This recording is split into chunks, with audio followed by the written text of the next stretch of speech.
morning, students, and once again I welcome you for the digital classroom of General Science.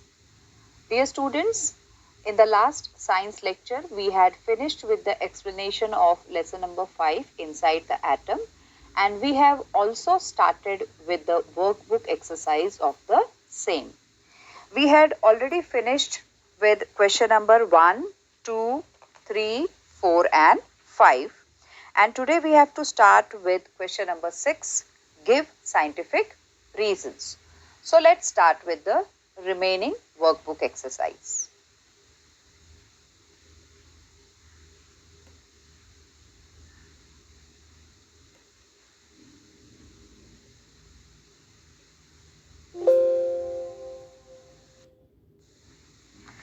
So question number 6, give scientific reasons. And the very first one is, all the mass of an atom is concentrated in the nucleus. Students, this answer is not given directly in the textbook. So, I am giving you this answer. You have to just copy it down. The very first point is, the nucleus consists of protons and neutrons. Second point, the mass of a neutron is approximately equal to that of a proton. Third, the electrons revolve around the nucleus in specific orbits and their mass is negligible as compared to that of a proton or neutron. Hence, the mass of an atom is concentrated in the nucleus. So, this is the answer of 6.1, give reason. Let's move on to the second give reason. Atom is electrically neutral. Now, this answer is given in the textbook on page number 32. So, students, open page number 32. Yes, page number 32. Page number 32. On top of the page, on the left hand side, the heading is given in red color, electron. Okay, in that you have to come to the third paragraph. Third paragraph, the number of electron. Did you get it?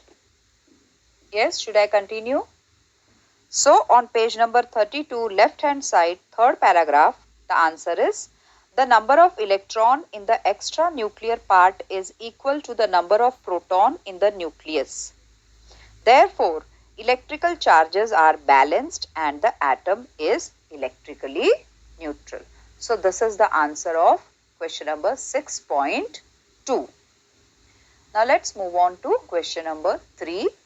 Atomic mass number is a whole number.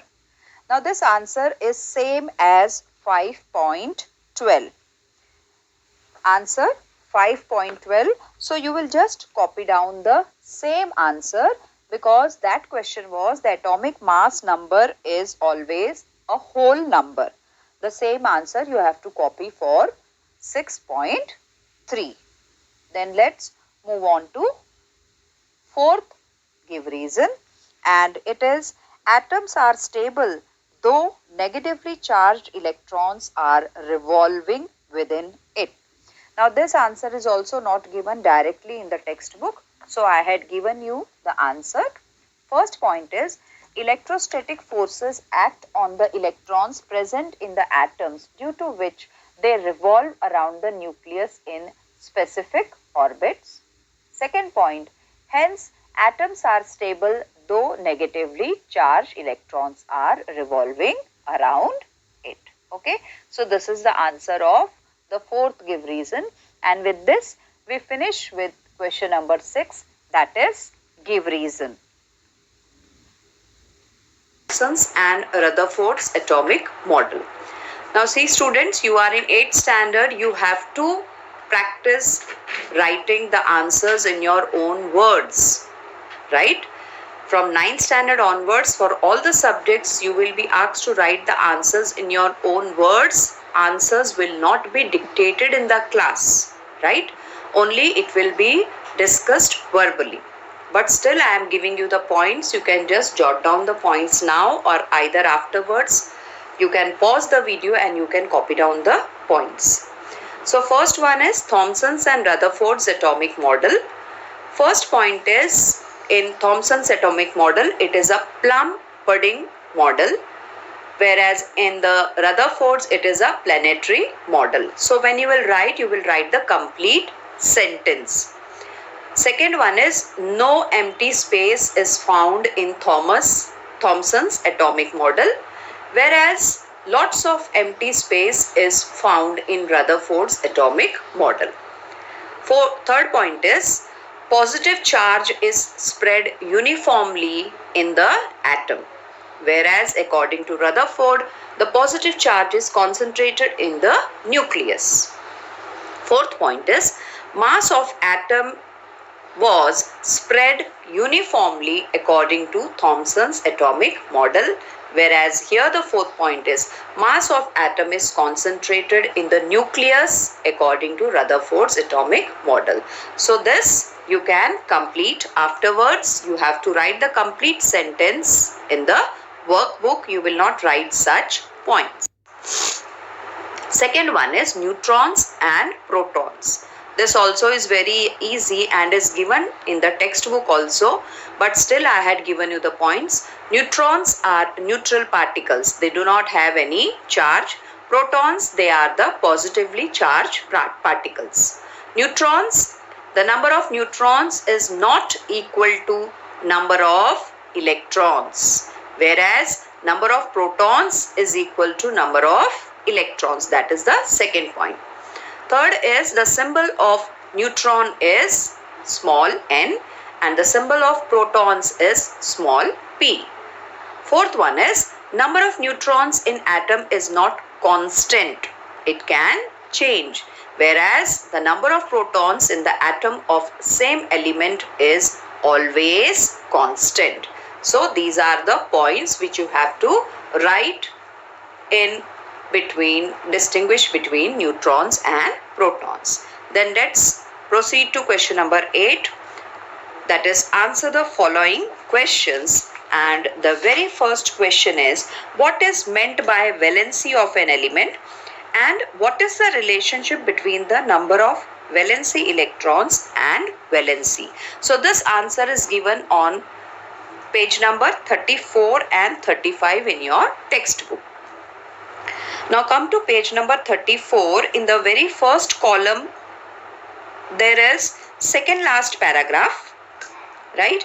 You have to start from the fifth line. Valency of an atom. Did you get it? Yes.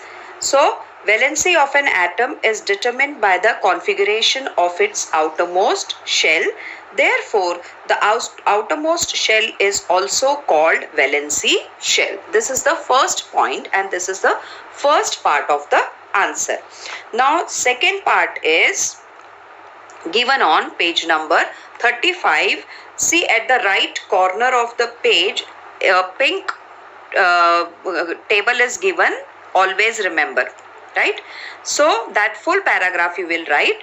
Second point will be, valency of an element is same as the number of its valency electrons. Only till electrons. This is the second point.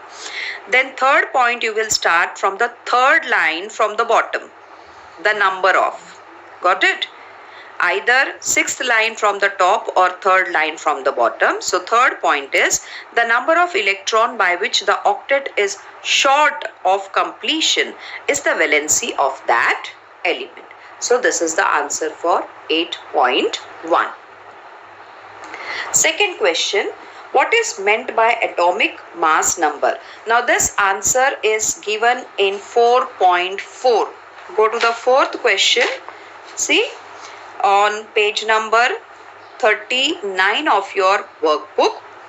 Fourth question, fourth sub-question is atomic mass number. We had written the definition there. So you will just copy down the definition from there. Then the second part, explain how atomic number and mass number of carbon are 6 and 12 respectively. Now atomic number is equal to number of protons, right? And number of protons in carbon is 6, right? Then atomic mass number is equal to number of neutrons plus number of protons. Now number of neutrons are 6 in carbon and number of protons also is 6. So atomic mass number of carbon is 12 and atomic number is 6. Okay. So this you will complete in the workbook. Next is third question. What is meant by subatomic particles? Give brief information of 3 subatomic particles with reference to electric charge, mass and location. Now this answer is given on page number 31 and 32. So let's go to page number 31. Now on page number 31, see the second paragraph where the nucleus heading is given. You will start from the third line, the nucleus contains. I hope you got it, right? So first point will be the nucleus contains 2 types of subatomic particles together called nucleons. Protons and neutrons are the 2 types of nucleons. Then you will put the heading proton, because we have to give the information of all the 3 subatomic particles.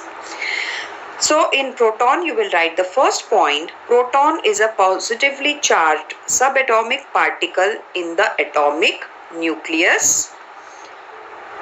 Then you will come to the fifth line. Each proton carries. Did you get it? Okay, so this will be the second point. Each proton carries a positive charge of plus 1e. 1e is equal to 1.6 into 10 raised to power minus 19 coulomb. Then you will write the second one, neutron. The heading is given in the same column. You will write the first point. Neutron is an electrically neutral subatomic particle. This is the first point. Second point, come to the third line of the paragraph, same paragraph. The mass of a neutron. Got it? The mass of a neutron is approximately 1 U, which is almost equal to that of a proton. Now, come to page number 32. We have to write about the electron. See the very first paragraph on page 32, electron. Heading is given. So, you will put the heading electron. And you will write the first point. Electron is a negatively charged. It is negatively. Correct it. It is misprint. Printing mistake. TIVELY. Negatively charged subatomic particle. Come to the third line.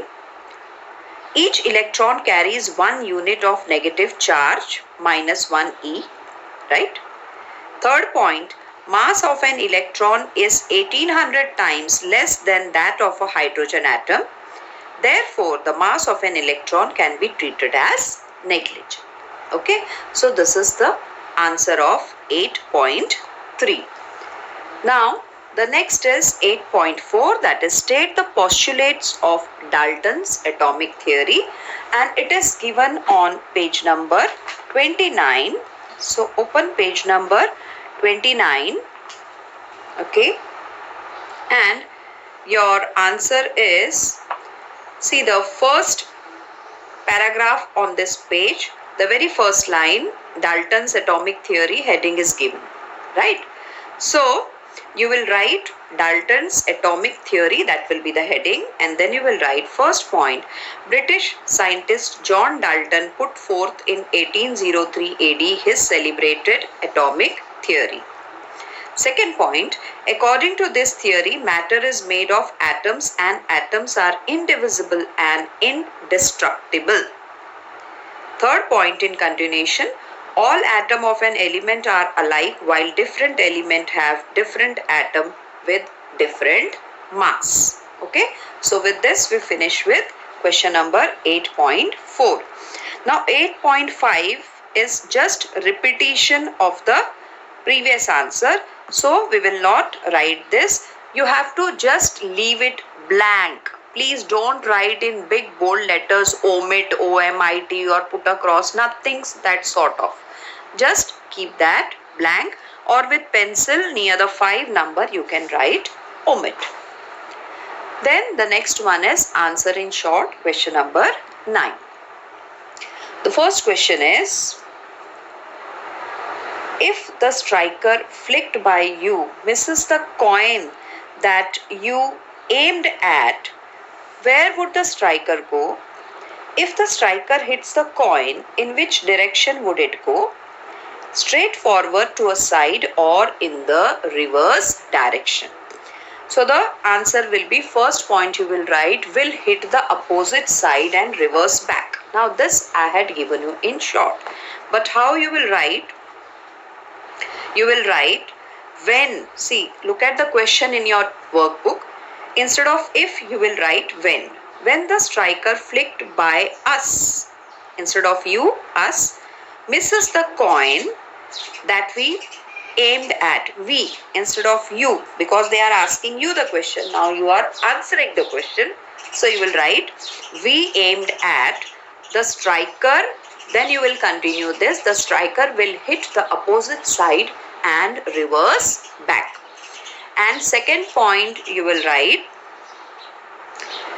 if the striker hits the coin, then second point, the striker will stop and the coin will gain its momentum. Okay. So these are the 2 points which you have to write in complete sentence form in the workbook. Then the next question is, which discovery did point out that an atom has internal structure? So it was J.J. Thomson's discovery. But when you are writing the answer, students, in the workbook, you will write the complete sentence. J.J. Thomson's discovery pointed out that an atom has internal structure. Okay. I hope you are writing down the answers, noting down the points. Next question is, what is the difference between the solid atom in Dalton's theory and Thomson's atomic model? Now this is given again in your textbook on page number 29. So open your textbook, page number 29. See, in the first column where the heading is given Dalton's atomic theory, below that try this is given. You have to come to the next paragraph and you have to count 1, 2, 3, 4, 5, 6, a fifth line. Below try this, you have to count the fifth line, the atom as described by Dalton. Got it? Fifth line. So first point is, the atom as described by Dalton turns out to be a hard, solid sphere with no internal structure. Second point, according to Dalton's atomic theory, the mass is distributed uniformly in an atom. Then we have to write about the Thomson's atomic model. So just opposite to that paragraph, the heading is given Thomson's plum pudding model of atom. So in that paragraph, come to the third line, according to this model. Got it? Now, instead of writing this, you will write Thomson's. Right there. Cut this and write Thomsons. According to Thomson's model, the positive charge is distributed throughout the atom and the negatively charged electrons are embedded in it. Okay. Second point, the distributed positive charge is balanced by the negative charge on the electrons. Okay. So this answer is over. Now the fourth one is again the repetition which we had written in distinguish between, right? Thomson's and Rutherford's model. So this also you will omit, you will not write. Fifth also is omitted, right? And sixth one is the repetition. See, in these questions they have again and again asked about the different theories, Dalton's theory, Rutherford's theory, or Thomson's theory, which we had already written. So I don't want you to be burdened, so you just omit. But again I am saying, don't write omit word there, just leave it blank or put a small cross on the number. So let's proceed further. Question number 10. Draw a neat labeled diagram of Rutherford's scattering experiment. Now this is given on page number 30. Open page number 30. Rutherford's scattering experiment, it is given on page number 30 and the figure is 5.4. You can see the alpha particle, gold foil and fluorescent screen. So that diagram you have to draw. Then the next one is Thomson's atomic model, that is given on page number 29, figure 5.3. Don't draw J.J. Thomson's picture. You have to just draw the Thomson's plum pudding model of atom, that is 5.3. Let's move further. Next is Bohr's stable orbit atomic model. Now this is given on page number 31 and figure is 5.6. Now here also Bohr's picture is given. Leave that aside and you have to draw that KLMN shell and positively charged nucleus 5.6. Then let's see what is next. Electronic configuration of magnesium. Now electronic configuration of magnesium is given on page number 34. Page number 34, right? Magnesium.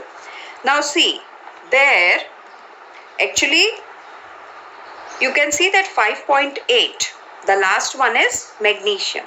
Now magnesium atomic number is 12 and sodium atomic number is 11. So you can see in the diagram, in the first orbit there are 2 electrons, second one 8 and in the last one there is only 1 electron in sodium. But we have to draw about magnesium. So in the same diagram, in the last orbit, instead of 1 electron, we have to draw 2 electrons. Just to show you, I have drawn the diagram there. Okay, you can copy it from the textbook. Only the differences for sodium, it is 1 electron in the outermost orbit, whereas for magnesium, it is 2 electrons in the outermost orbit. Then fifth one is diagrammatic sketch of electronic configuration of argon. Now argon atomic number is 18. So it comes to 288. Now this you have to draw on your own. Like the magnesium, you will draw and you will write in the center argon, right? First and second orbits will be the same, 2 electron and 8 electrons. And in the third orbit, instead of 2 in magnesium, you have to draw 8 electrons for argon. I hope you have understood. See, students, magnesium is having 282. Argon is having 288. So the only difference is in the last orbit, instead of 2 electrons, we have to draw 8 electrons. Okay. So with this, we finish with question number 10. With the workbook exercise. Now, in the beginning of the session this year, I had told you that this year onwards, we are not going to discuss the questions in the heading of practice and learn. Those questions you have to write on your own, that is given as your homework. But in this lesson, you have noticed that I had discussed question number 10, which comes under the heading practice and learn. Now why? I have given this answer to you because there are diagrams in this question and diagrams can be asked in the exam. So I had given you the diagrams and I had discussed this question number 10 in the lecture. So you please complete it and do the workbook exercise regularly. One more thing I want to tell you, students, as you know that we had finished with the semi-finals of elocution competition. Congratulations to the selected contestants for the finals and all the best for the finals elocution competition, which is going to be held today on Monday. Okay, students. So, take care, stay home, stay safe. Once again, thank you.